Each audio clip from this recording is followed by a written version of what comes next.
Luis the Bad Boy Pantera Neri nabahag ang buntot. Kumpirmado na Naoya Inoue ang monster ng Japan manonood sa laban. Yan ang ating pag-uusapan ngayong umagang ito mga idol. Pero kung bago kayo napadpad sa aking YouTube channel, baka pwedeng makahingi ng isang like, subscribe at pakipindot na rin ang ating notification bell.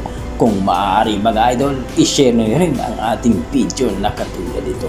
Well mga idol, alam naman natin na itong si Luis Pantera Bad Boy ng Mexico na kung saan ay nag-post nung nakaraan na gusto niyang labanan si Casimero bago matapos ang taong ito.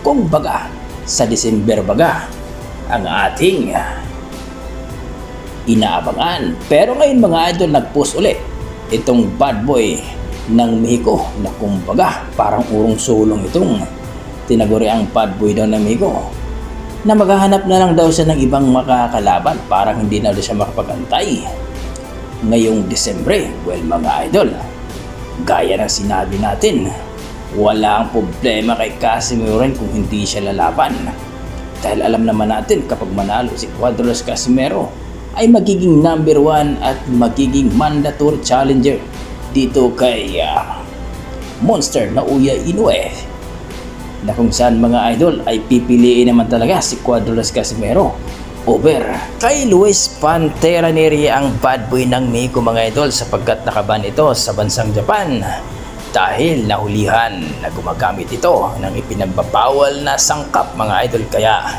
at for life ito mga idol, kaya sigurado na pipiliin talaga si Cuadros Casimero, sapagkat alam naman natin itong si Naoya Inoue ang monster ng Japan kapag magdepensa dito sa WBO Super Bantamweight title ni Cuadros Casimero ay sa bansang Japan lang talaga mga idol, hindi sa US.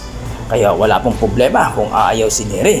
Pero ang mga ibang dahilan mga idol kung bakit umayaw si Neri, ayon sa ating pinagkakatiwalaang source, ay mukhang nangingialam naman daw itong si Sean Gibbons ang matchmaker ni Neri, at mukhang binarat daw itong si Neri ng TBP o Treasure Boxing Promotion.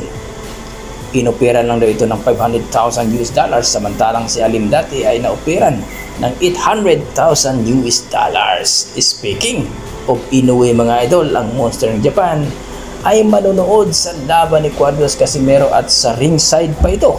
Kaya nakakaabang-abang talaga ang laban ni Alas, dahil baka doon pa lamang magkahamunan na kapag lalapain ng buo itong hapon na ito. Hanggang dito na lang mga idol, maraming salamat. Sekai 3階級制覇王者最大の獲物の前もう一人の日本人を食らう。Sa ako kontra, wala pa kayo kita siya 2, pero ako ikungkuha ng mga highlights, taas siya na pikusog, pero sa skill na para sa mua, layo lang siya. 2度目のジャイアントキリングなるか。元 IBF 世界スーパーバンタム級王者。強いのは分かってます。なんですけど、でもなんか何するかって大体分かるじゃないですか。コントロールしてやろうかなって思ってますね、私も。